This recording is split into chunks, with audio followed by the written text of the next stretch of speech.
Who I am? I'm Pete the Pond. I'm generally known as Pete the Pond. My real name is Peter Birchall, but I'm known as Pete the Pond because, as you can see, I've spent the last 35, 40 years of my life renovating, sorting out ponds, learning about them, and realising that the subject I'm going to now cram into 20 minutes will last the rest of today and tomorrow and the rest of the week. It's an amazing thing, ponds. We don't always think about it. When I started as a qualified pond warden and started to learn about ponds. I always loved wildlife from a very small boy, so I've always thought wildlife was brilliant. Went out everywhere around the world, my dad very luckily, and we used to see wildlife wherever we went. And I grew up with wildlife and grew up with ponds in my garden and thought it was a thing, but I didn't realise how little I knew when I started learning about ponds. And as time went on, you can see now I do many things. I now employ 12 people, and we're now National Trust contractors, National Park contractors, Forestry England contractors, Hastings Borough Council contractor, Brighton and Hove City Council contractor, Land Trust contractor. We work for the Environment Agency, Natural England, RSPB, English Heritage, and all over the country. So we go actually anywhere in the world for ponds. So over the years I've done many things with ponds, and I teach about pond creation, pond management, and do many things. Ponds are really cool. They're the best thing we can have. Why are they so important to us? Well, they're important because they support the greatest diversity of life. Up to 3,000 species can live in a pond. Some of our rarest creatures live in them. And as we hear all the time, we get things like great crested newts on the news, a house building can't go because of great crested newts. But, you know, it's very important, these things. This is the last place on planet Earth for great crested newts. We don't have pandas, we don't have tigers. In Sussex we have great crested newts. So all this sad housing that's happening and taking out the environment that the great crested newts live, we are losing them at a very fast rate. Same with other amphibians, and it's sadly the fact. Some of our fairest flora grow in the ponds, and there is even flora like floating, floating water plantain. That is so rare that you have to have a licence to take a photograph of it. And it actually now only grows in 2 places in the whole of the British Isles. One in Cors Carron in Wales on a lovely wetland, and one further up near the Isle of Skye. But it used to be in ponds down in Sussex. 100 years ago you would find it in many ponds. And this is the sad thing. We've lost this flora and the fauna that goes with it all over the country and everywhere we need it. What else? Well, they lock in carbon. They help us with global warming. We don't realise that these ponds are really great. The debris in the bottom of the pond is locking in that carbon, and it's really good. And if you build a pond and renovate a pond and look after a pond correctly, it manages and balances itself. And in balancing itself, you have all that together, and it all works to lock in that carbon. It keeps happiness to the world. You get evaporation from the water, so you get moisture in the air. So it all comes down to the facts that a pond can give you so much. And fresh water, 1% of all the water in this planet we have for drinking. 1%. And out of that 1% of water, most of it's used by industry. That is how scarce fresh water is to drink.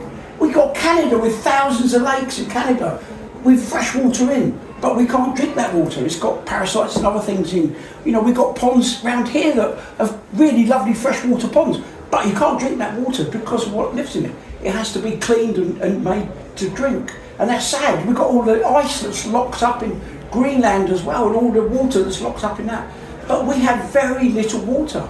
And we're hearing now on the news, just recently I saw that the water companies that have been doing some bad things with the sewage are now saying that all this new house building, they won't have enough water to supply them because we're not building new reservoirs, we're not building new catchment areas for water, and even though we've had a bit of a wet winter this year, Sussex is quite dry.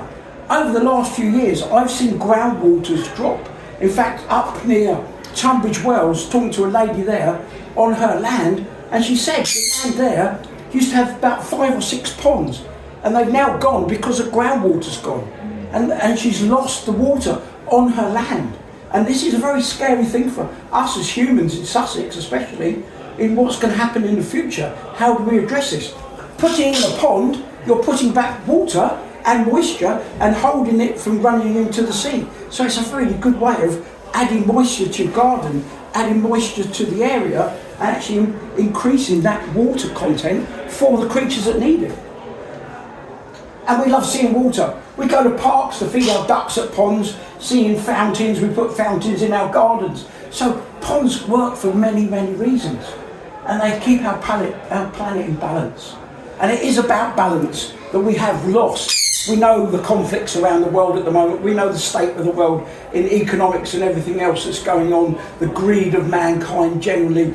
And it's a very bad thing. If we only got on with everybody and we only had that balance back and had the nature back with the balance, we would be a much better place, a much happier place. There'd be less anger, less disruption, less hatred in the world, and it'd be much better. Ponds do that. I find ponds do that. When you start looking at what lives in a pond, you actually start to realise of all the creatures that actually go in this pond. I mean, look at the creatures that live in this pond. You've got drinking. Everything can drink from water. Everything wants water to drink. And these are only local animals, really. Hedgehog, they're drinking. Butterfly, they're drinking. Your swan going for a drink. They all want to have a drink. Little rat, they're having a drink.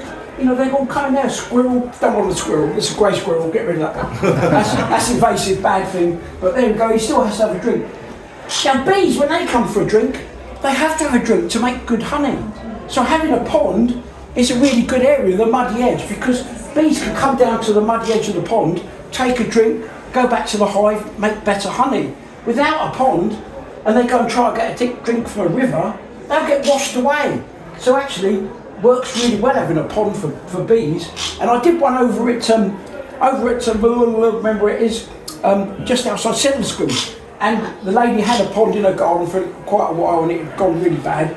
We built a new one with a lovely wildlife edge and a lovely muddy edge, and she had beehives in the next field. And while we was finishing the pond, we had hundreds of bees coming down for a drink. And the lady said, well, I've never seen that before here. I said, well, they need a drink. And ever since then, and that was good 20 years ago, she's still getting the bees coming to that pond and they're still using it, so they're making better honey. How amazing is that? Bats as well, we've just heard about the bats in Barkham. Bats have to have a drink of water, and obviously they predate on moths above the pond as well. So bats, when they leave their roost, they generally want to go to a large pond to fly across an open pond, to take a drink and then fly off. So bats are important for ponds, and ponds are important to bats. So it's very, very good. I did go on about ponds because I love ponds. Beautiful flora. We've seen about the flora of the wildflowers, but we have the wildflowers of the pond. And we go and buy these exotic plants from garden centres at a high cost that are not native. And native plants, every native plant supports a native creature. And they either live on it, breed on it, or eat it. So it becomes a really good thing to have native plants in your pond, not non-natives, which are invasive and bad and destroy the planet, which are not good. We have our lovely meadowsweet there and our purple loosestrife. Obviously in Canada, purple loosestrife is outlawed because we took it over in Victorian times, and it's now a pest there. It's now destroying the Canadian wetlands and they can't get rid of it. And it's now really against the law. If you plant purple loosestrife in Canada, you will be arrested and jailed because it's that bad to their environment. So it just shows you how a native plant from England is destroying another country. How bad is that? We have that lovely flowering rush there. Most beautiful little thing, stem that comes up on the stem. A lovely little beautiful flower comes up there, lovely colours, lovely meadowsweet. Has many uses, meadowsweet. You can make like you make elderflower champagne, you can make meadowsweet champagne. So meadowsweet is really good. It also acts in your indoors as well as your potpourri with a bit of lavender, and you get the scent of that and the scent of lavender, and you haven't got to buy any potpourri in the shop. So actually sustainability is happening and you're using a pond for that ability, which is really, really cool. We have another one down here. This is our early flowering marsh marigold king cup that come out, and they're really good, lovely woodland pond plant, really loves the shade, loves woodland, and very good for early pollinators and things as well. So it's a really, really nice plant to have, and lovely buttercup type flower, absolutely gorgeous. And our lovely, everybody says bulrush, it's not a bulrush, our lovely reed mace, which is very good. Again, a lovely, beautiful place for all the dragonflies to settle on, crawl up and hatch out of, and they can be really good for that, to come up and climb up it. But it's also good for us. You can eat bulrush, you can eat the tops, you can eat the roots, you can eat every part of that plant. So it gives you carbohydrates. So again, it's sustainability. It's actually giving us food. With a high cost of living, you put a pond in, you can live in your garden because you've got the food. You grow vegetables, you grow this stuff, and you've got whole things you need. A complete ecosystem. So now we're going to go to some of the different ponds. Now down in Sussex, we have a range of ponds, but lots of people say to me, I've got a natural pond in my garden. Well, really in Sussex, the likelihood of actually having a natural pond is very, very minute. In fact, really non-existent, because over the last 2,000 plus years, ponds have been created in Sussex. You go further north to Wales and Scotland, you've got the big lakes that are caused by the melting of the glaciers and the barriers made by the moraine of the glaciers. So over there you've got big natural looking ponds and big natural looking lakes. But in Sussex, they've all been made for some reason or other. So we had the dew ponds done back to Stone Age times, the mile pits for the soil coming out there, glebe ponds to feed fish to the nations, to people in the villages, farm ponds, obviously used for washing carts, used for feeding animals.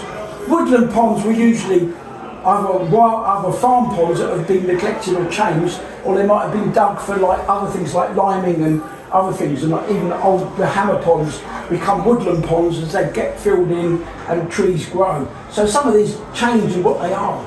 And now we're getting a lot of these retention ponds down in these new housing estates that are really badly made, and they're done for just to take flood reasons, but they're not created for wildlife. They're not created for humans. They're not created to look good. They're created for a purpose, but that purpose doesn't work and is really bad. And they're really bad construction of a lot of these ponds, and they're actually very dangerous ponds because they have very steep sides that you can slide to the bottom and you can get stuck in. And in the future, they won't be able to clean them out. We know, we tried to do them, and you can't clean them out because they have liners in, and they have an underlay on top of the liners, and then they put different gravels in, and it's actually a murderous job to try and renovate these ponds and try and look after them.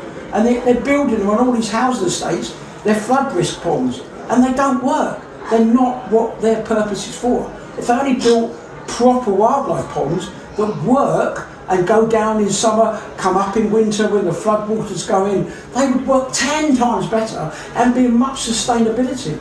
But sadly, trying to convince housing building to do that is very difficult. So we have these ponds. Here's a lovely hammer pond, built for the big iron industry. They were big, huge ponds so they could work the iron working hammers, and that was really big ponds. A lot of these become fishing lakes now, but they are a lovely nature reserve on itself, some of these old hammer ponds. The dew ponds up on the downs, I've heard recently there's over 1,000 dew ponds on the South Downs from here to down to Southampton, of which hopefully the South Downs National Park are trying to put them all back into order over the next few years. We've got roughly about 100 to do over the next 3 years, of which I'm looking at 15, 16 at the moment. We did Kingston Dew Pond on top of Kingston Hill just at the end of last year, and we are putting in new ones, we're putting in old ones.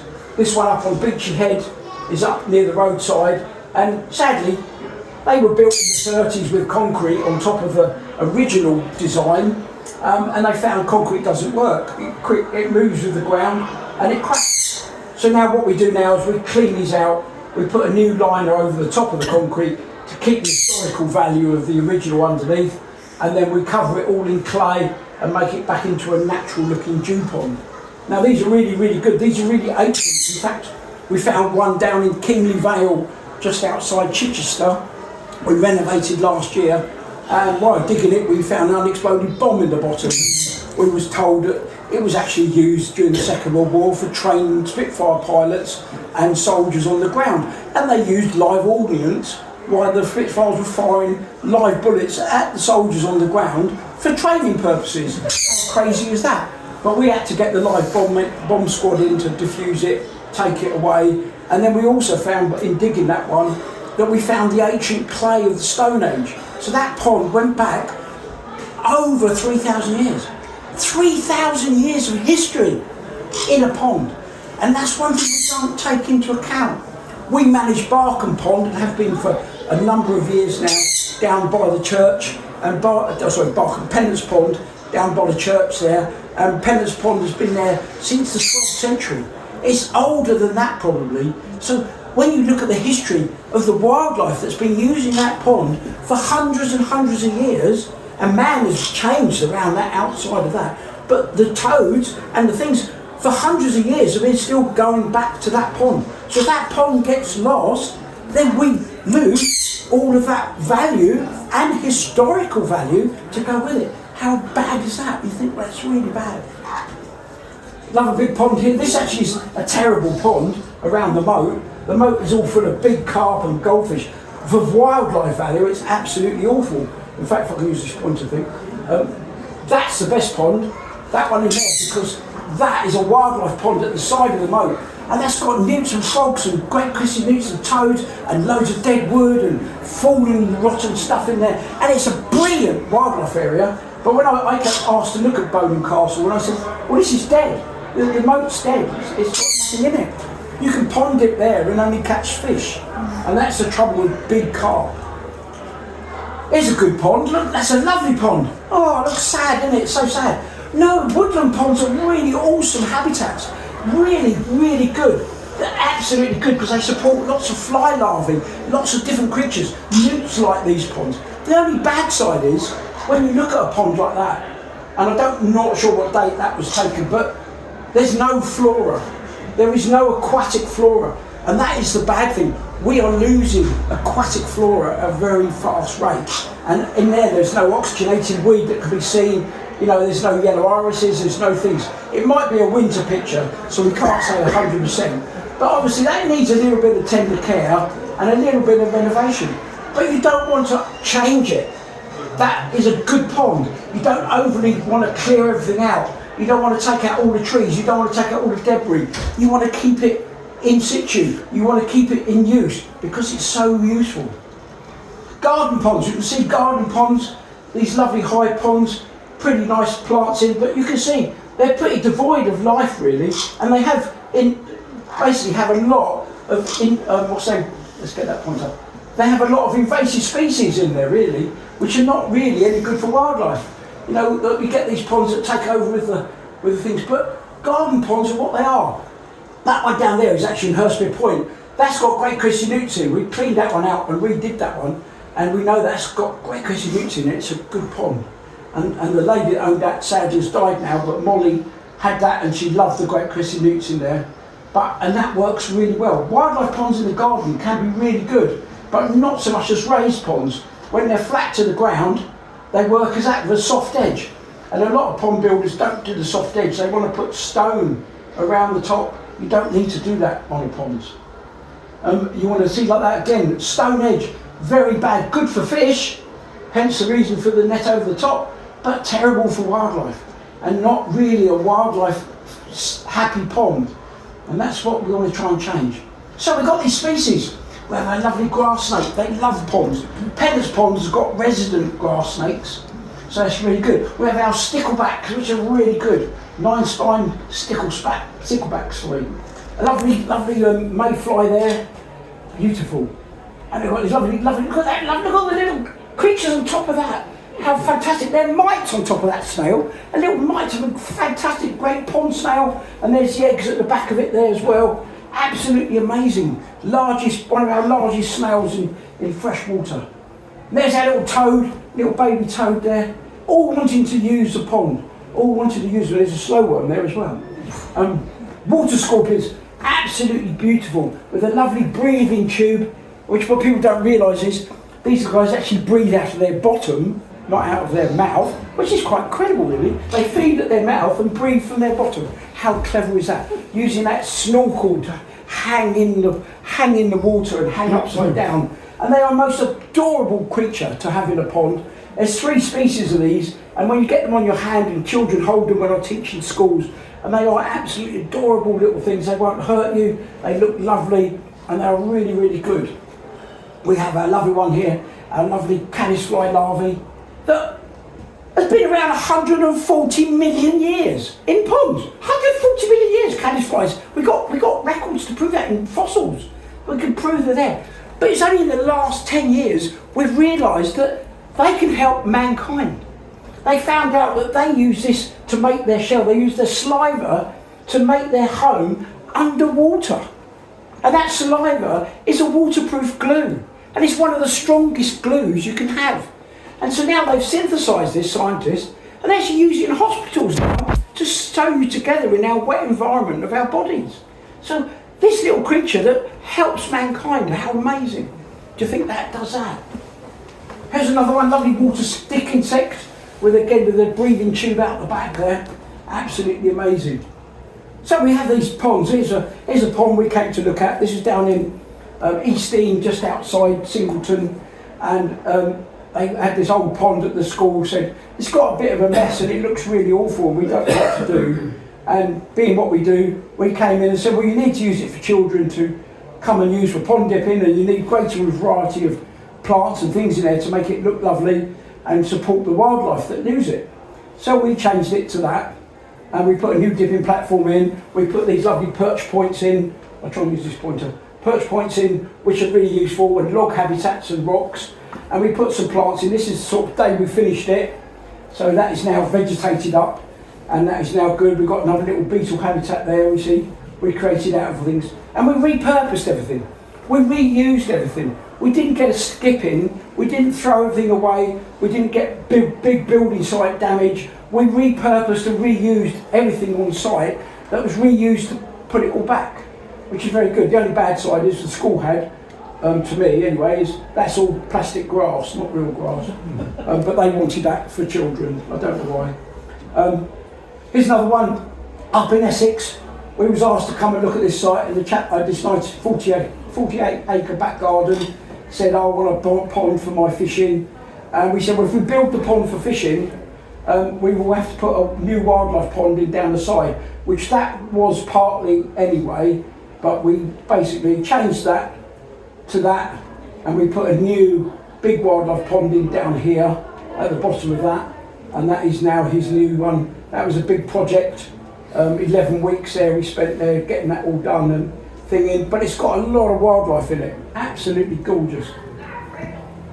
There's another one up at Hadlow Down. These people had this pond like this for 12 years, it looked like that, and then they said, well, we really want to have a pond that's got natural clay. I said, well, you want really good willed clay, you don't need a liner. And John there said, I love great crested newts. How can I get great crested newts to this pond? I said, well, we'll destroy the area first. So we did, and we dug it all out like that and made it look a mess, which you have to do to first to convince people that it could look better. And then gradually we filled it up, and that was the first year. And now as the years go on, it now looks like that. And it has it has over 100 species of plants around there, most of them native. Obviously we have got a few non-native that they've put in themselves. It has 600 great crested newts in there from the last count. We've got over 1,000 palmate and smooth newts. We have deer come there, we have pheasants come there, we have all sorts of creatures come to there. We have the birds come down to feed. He has 11 ducklings on there every year. And it's an absolutely amazing pond. It goes up and down with the seasons as the water dries out. And it has an open garden where people come there to see. I'm actually doing a talk up there for the Hadlow WI in October at this pond. So that's going to be really good. We now manage this pond, and that was the day where we came up to actually reduce some of the vegetation back and push it back a bit, because it is getting too much in there and we want to push it back. But that's what a pond should look like. That is the diversity of a pond, and that's what we really need to have. Here's another one. This is down at Littlehampton at the Body Shop. This is an invasive species in here, parrot's feather, bought from the store, and really bad, choking up the pond, killing everything in the pond. And we were told to clean it out and renovate it, and that was what it looked like when we got it half done and finished. And then we got it planted up with new species, and I believe now that's now got a rare Potamogetum in it as well now, which is really good. So it's very good. Here's another one for our head of our police force at the time, Sir Hugh Ward. This was his garden, and he said, I really want a pond that my children can swim in. I said, oh, that's fine, we can do that. I said, it looks very sad at the moment. I said, but we can make it look a little bit better. And we did. But you notice we still keep a soft edge. It's still got a grass edge. We don't want to have a hard edge. We've got this nice dipping platform and swimming platform that goes down to 16 feet hole there. And that's got great Christy newts in it. We took out all the invasive plants at the back, the bamboo and everything, and we put back native only. And it now works really, really well. And it's a beautiful, beautiful pond. So ponds, very important. They're very important worldwide. They support the diversity of life, up to 3,000 species. That's more than an oak tree. So you think that's very good. Look how important that pond in that environment for migrating birds is in the desert, the only oasis of life and greenery and water source in that whole desert there. I mean, gosh knows where the next one might be. So you can see just how important a pond is there. Look at that lovely one up in the mountains where the deer and the elk and the moose and the bear and the wolves come to have a drink, and up there supporting all the dragonflies and the other things in there. Wow, fantastic. Have these things up in the mountains with all that life that can be using it. So ponds are really great. They fit into all the environments. They fit into all our places. I have this lovely jungle one there. I always think I can see a tiger there somewhere coming down there to drink in that thing, and the big leeches that might be in the water. If you jumped in, they'll be stuck to all your body. How fantastic. And they're really cool leeches because they stick on you, have a little feed and then drop off. And they've got anaesthetic. So they're really, really cool. I love leeches. I think they're so wickedly lovely. And they're so good. We don't give enough thought to life on the planet. We have this habit of, like, in our homes, we got flies, fly spray. We got cobwebs, brush them all out. We got something called a hand. I killed it. Why did you kill it? Why don't you look what it is first? That could be the rarest creature we have got. And you just killed it. Instead of killing it, have a look at it. In my house at the moment, in my living room, because I've got the parrots, I have a great big swirl of flies. And they fly around. They don't do any harm to me. They feed off bits of food I might have dropped. They feed off my saucepan if I haven't cleaned it out. They do a very good job. They feed the spiders, because I never break the cobwebs in my house, because if you break a cobweb, you kill a spider. I've got 15 species of spider living in my house. It's incredible. They don't do any harm. They don't upset me. They don't cause me any grief. They live there quite happily, come out at night time, I look at them, they're really good. Occasionally one will walk up my arm, crawl across my head, up my leg, who knows? It just tickles, they're not there to hurt me. How incredible is that? And there is a pond that I'd love to build, a bit of a lake more than a pond, but that is how a pond should be. You imagine a pond like that with the trout coming up, the dragonflies, the mosquitoes, and those lovely rocks all through the water there. I'll get that pointer. All through the water there in the shallows, supporting life, egg laying on it and other things. Really, really cool. And that is what we need. So, we're getting to the end. Yeah. We are getting to the end. We get 2 seconds. And we got all these lovely frogs. 4,200 species of frog in the world. But all these are extinct. They're dead. They're gone. The Peruvian jungle, the Amazon jungle, South America, these are gone. We're never going to have these again unless we can genetically bring them back. And sadly, this is what we're going to have. This is, as it says there, the Rab's fringe-limbed tree frog. This is Tui, the last one on planet Earth.